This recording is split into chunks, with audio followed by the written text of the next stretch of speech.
Now on the CTV News at 5, Pierre Poilievre prepares for a leadership review at the Federal Conservative Convention. Plus, here's what you do. You just fold it in. Okay, I don't know how to fold broken cheese like that. And I don't know how to be any clearer. remembering Canadian comedian Catherine O'Hara. And the Lethbridge Hurricanes hope to find their groove on a 2-game win streak. Telling your stories. CTV News Lethbridge with Jackie Scantlebury.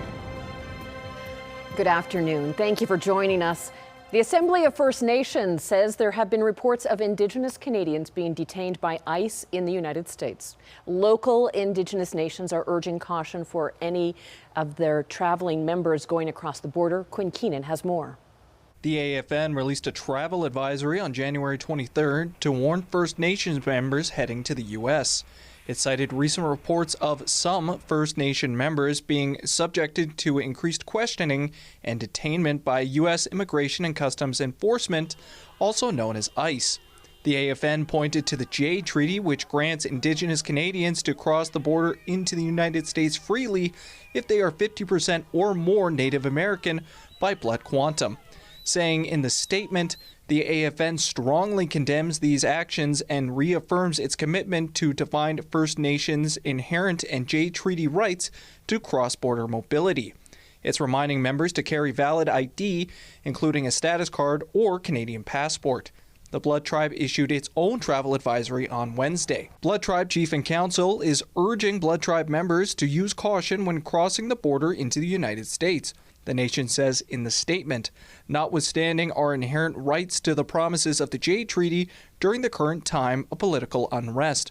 On Thursday, the Piikani Nation strongly discouraged any travel to the United States in a Facebook post. Shifting U.S. immigration policy is challenging conventional proof of citizenship, the nation says in the statement. The nation continues to make blood quantum letters available upon request, but we all must recognize the uncertainty and extreme enforcement measures currently being undertaken. So far, no Blood Tribe or Piikani members have been detained. Quinn Keenan, CTV News, Lethbridge. Conservative leader Pierre Poilievre is set to face a big test tonight in Calgary. Delegates of the party will be voting on whether he should keep his job, just hours after he delivers what could be one of the most important speeches of his political career. CTV's Jeremy Sharon has more. Well, the busiest day of this Calgary Conservative Convention now underway here, with all eyes on a big leadership vote this evening. Delegates here selected to represent Conservative members from ridings across the country will vote later today on whether Pierre Poilievre should remain the leader of the Federal Conservative Party. This leadership test comes as a result of the Conservative Party's loss in the last federal election. It is widely expected that Mr. Poilievre will achieve a positive result. We've been speaking with delegates, some of whom know exactly where they stand already. Others aren't quite sure yet. Do you support Mr. Poilievre as the leader? Oh yeah, most definitely, 100%. It's still, when you go behind that curtain, it's still your private franchise, and you decide as you will at that time. So that's why I came to the convention to get a sense of what's happening.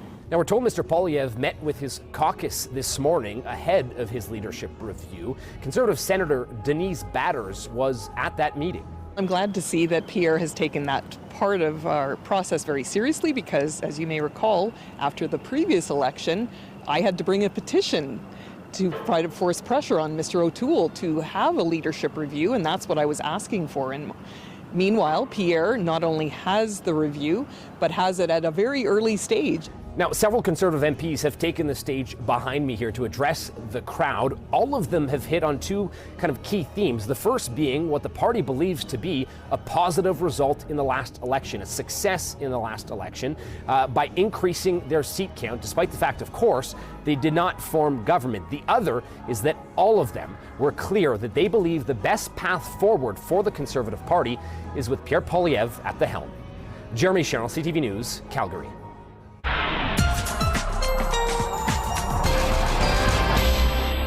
Well, Gina Martin has the forecast for us today. And Gina, double-digit daytime highs. Oh yeah, it was a gorgeous afternoon out there. We managed to get up to a high 12 degrees, still really sitting at that right now. And what we have to thank for that is those strong westerly winds. So actually just to the west of the Lethbridge region, there is a yellow level wind warning in effect. We'll talk about that more in a moment. But with those winds, it could get pretty hazardous for some areas if you're not careful. But yes, lovely day out there, and the weekend is setting up to be pretty gorgeous as well. Currently with winds close to 50 kilometers an hour in the city right now. Those could range from 50 to 70 kilometers an hour really throughout the evening hours here, calming down slightly overnight. And then by tomorrow, lots of sunshine, calmer winds, but another gorgeous high of 12 degrees. All right. Thank you, Gina. Claresholm RCMP are investigating a bomb threat at Willow Creek High School. The threat was written on a bathroom stall. The school was quickly evacuated. Students were taken to the community center while sheriffs and peace officers searched the building. Now, the threat was determined to be false. RCMP are investigating public mischief, which is a criminal offense, which misleads police and causes panic among the innocent. The plot of an upcoming Netflix series is not sitting right with those who have connections to the 2018 Humboldt Broncos bus crash. Lethbridge's Logan Boulay, of course, was one of the 16 killed in the crash. Haley Mandrick had reports.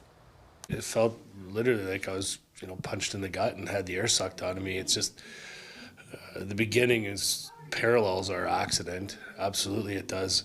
The untitled Netflix series is set to follow the story of a high school hockey team that's involved in a bus crash, which takes the lives of several team members, including their coach. But some say the plotline is similar to the Humboldt Broncos bus accident that occurred nearly 8 years ago, which claimed the lives of 16 people, including Scott's son, Evan Thomas. He loved that Broncos team. He loved that group of guys.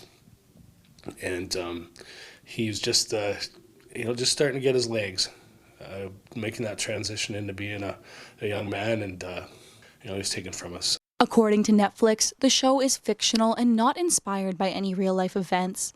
But one film expert says, with topics like this one, there are steps filmmakers can take to lessen the impact on those who relate closely to the material.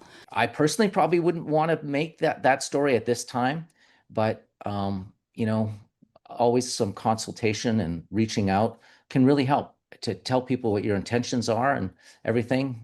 Give the families an advanced screening, keep them in the loop so they know that could avoid a lot of people feeling hurt.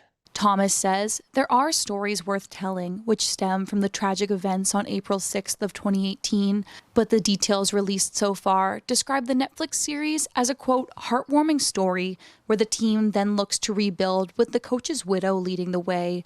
But Thomas says that's far from the realities that Broncos families are facing. If Netflix is trying to turn this into a typical Hollywood ending that is so far from the reality of what any of us is going through, I think that's completely unfair.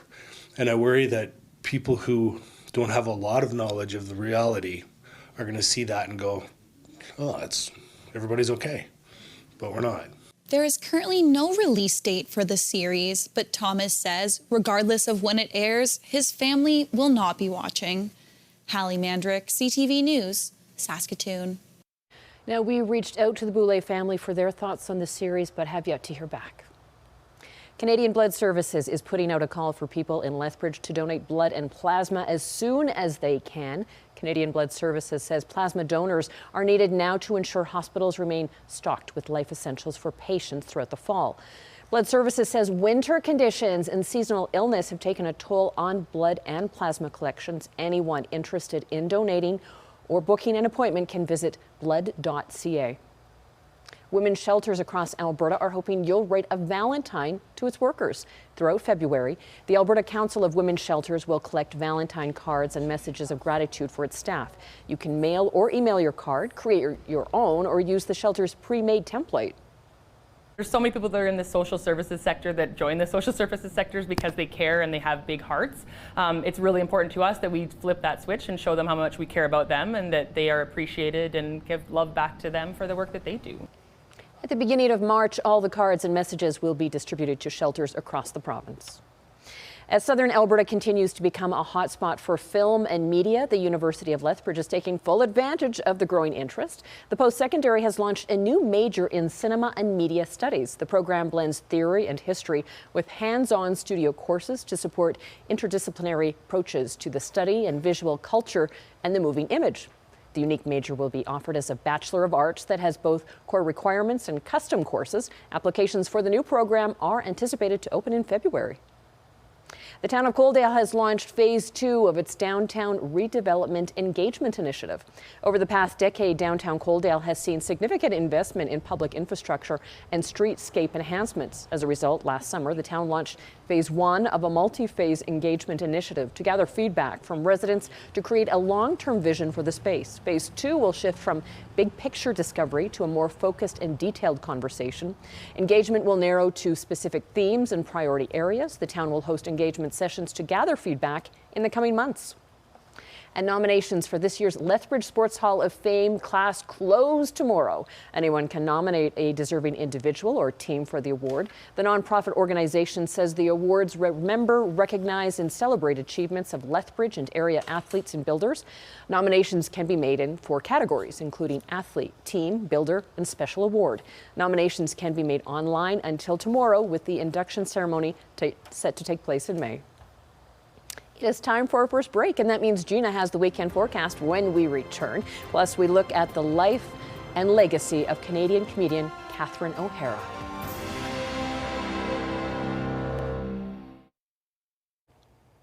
Welcome back. Happy Friday. Hello, little Chinook setup there. West-facing shot here from about an hour ago, and that Chinook certainly delivering when it comes to temperatures, but also the winds today. So right now in the extreme south here, Lethbridge, we're sitting at 10 degrees, managed to get to a high of 12 earlier this afternoon, but starting to cool off a little bit in the overnight hours. But those winds will be pretty persistent throughout the evening here, but great temperatures really throughout the province today. Most areas south of Edmonton there in the positives, and that trend really isn't going anywhere. Tomorrow, we're looking at a high of between, I'm thinking 12 degrees for Lethbridge. This model suggesting a degree cooler, but I guess I'm a little more optimistic on the temperature front. 10 for the Calgary area, 8 in Brooks and Medicine Hat for Saturday there. Let's take a look at those wind speeds right now. Closer to the mountains there in the foothills, up to 50 to 70 kilometers an hour for the Pincher Creek area, but we're still feeling it in the Lethbridge area as well right now, between about 50 to 70K. It'll subside a little bit throughout the evening, but some areas, again, more to the west of us, closer to the mountains, are under a wind warning, and that'll likely last into the early evening hours as well. Like I mentioned, the Crow's Nest Pass area will see winds from 50 to 70 kilometers an hour throughout the evening, but there could be those random gusts that could get up to 100 kilometers an hour, which is why Environment and Climate Change Canada issued this yellow level wind warning for that region. So keep anything that might be loose in the yard there, anchor it down. We don't need that flying debris. And then more to the north of us, we have some freezing rain warnings, kind of eclipsing part of the Yellowhead Highway, but more to areas north of Edmonton there. And it's because of this system moving in, which will again impact areas on the other side of the mountains in the East Kootenays, but it really won't carry over into the Calgary, Lethbridge areas. But where we were seeing those warnings more to the north central part of the province, they will see more of that precipitation from this system because they don't benefit from the mountains like we do. Could see a few showers though in the Lethbridge area throughout the early evening hours here, but then this ridge of high pressure really starts to settle in Saturday and Sunday. So a lot of heat, winds won't be terribly strong, but you're not going to get a lot of just mainly sunny days. Expect some clouds, but still a really gorgeous setup heading into next week. Look at this ridge here. I mean, come on. This will really move into Alberta by the time we get into Wednesday, and then it starts to taper off, but it'll be gradual. It's going to be a very nice week ahead of us. A lot of snow will melt, though, so if you are an area that needs that precipitation, it's going to be quite dry for the next week here. Temperatures, though, back into the positives for Saturday in the Cranbrook area, though seeing precipitation. More sunshine. Do not pay attention to that gust there. That won't be as strong for tomorrow. But for Medicine Hat, 20 to 40 kilometers an hour for that sunshine. We'll see the same wind speeds for the Lethbridge area as well. Sunday looking great, sunny and 11 degrees. Groundhog Day, mainly sunny with a high of 9. Well, she made us laugh for more than 5 decades through so many beloved and often quirky characters. Catherine O'Hara was a comedic powerhouse who left her mark on the industry. CTV's Annie Bergeron-Oliver has her story. Do we set the timers on the lights? Considered a cultural trailblazer and the queen of improv, Kevin! Catherine O'Hara had a rare ability to give complex and often eccentric characters depth and humanity. A craft she mastered at the famed improv theater Second City in her hometown of Toronto. She started there waiting tables. Want to fall in love?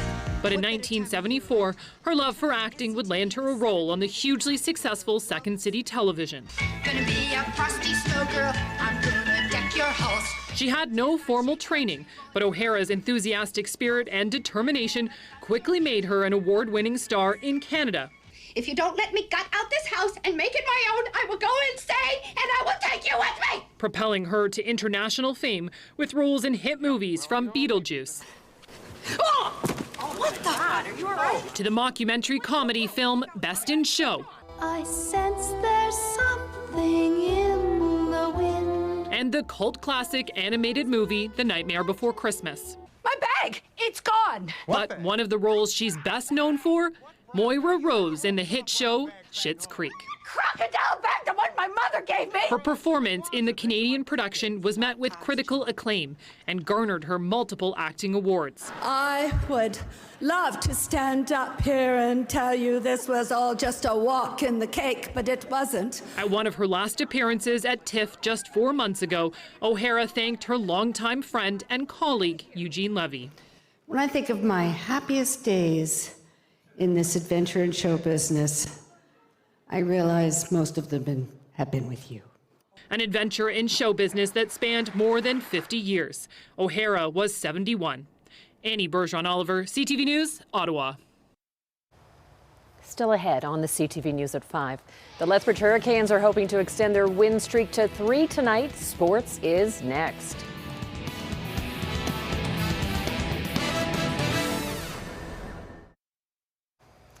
The Lethbridge Hurricanes are looking to grow their current 2-game win streak tonight against the Calgary Hitmen. Now, it is only the 3rd time this season the Canes have held a 2-game win streak, with the last time being back on November the 12th. Carson Marsouk has more on how the team is feeling ahead of tonight's battle. Held in, Adair walks in, takes a shot, scores!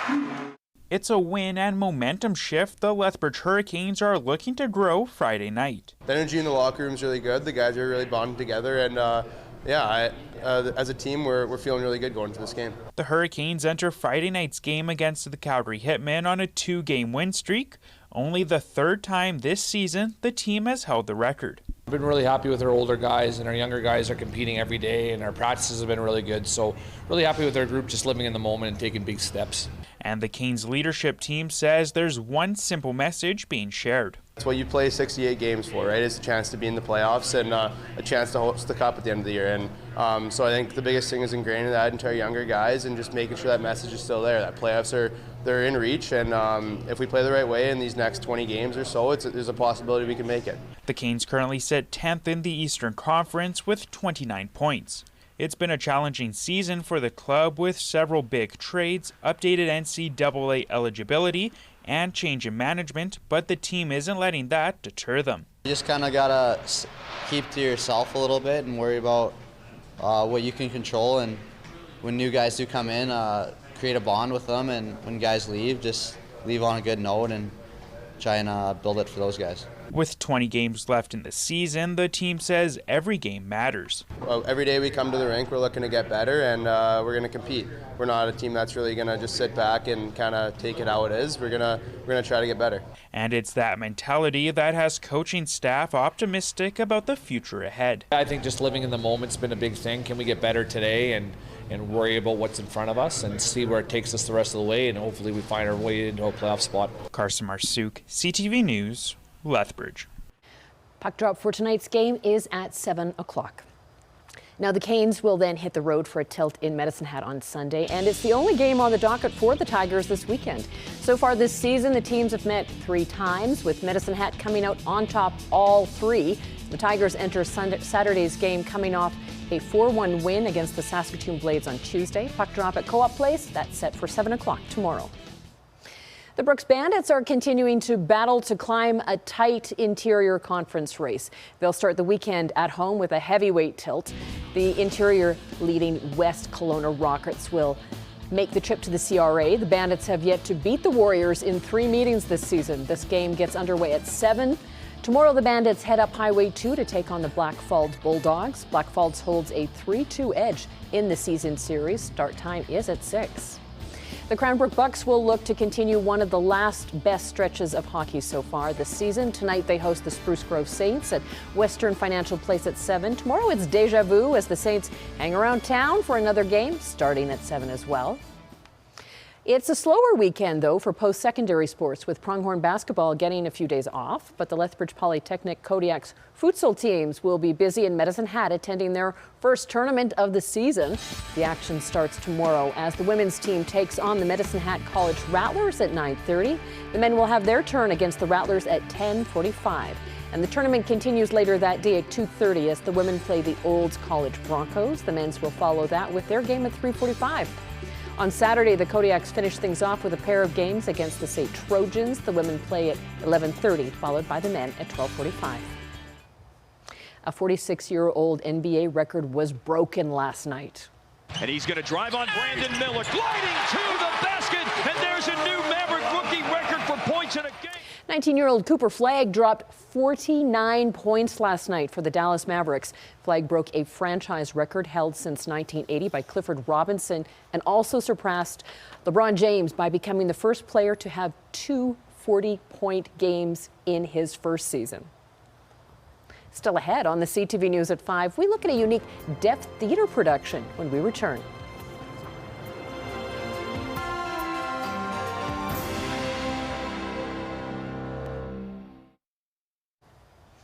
A deaf-led theater production opening in Calgary is exploring extinction without using spoken or signed language. A World Without Them uses a dramatic technique known as visual vernacular. It's a form of physical theater that relies entirely on movement and expression to convey the story. A World Without Them examines extinction as more than the loss of species. Co-creator and performer Landon Krentz says the show was designed to remove language barriers for both deaf and the hearing. One of the largest barriers is accessible theater. When we think about what does theater mean to be accessible, and often theater companies think, well, we just have to hire an interpreter and that's accessible. That doesn't mean it's accessible to a deaf audience. That's mediation. That's not access. A World Without Them runs February 6th through the 15th at Calgary's West Village Theatre. Thank you for sharing this time with us. Now here's the early edition of the CTV National News.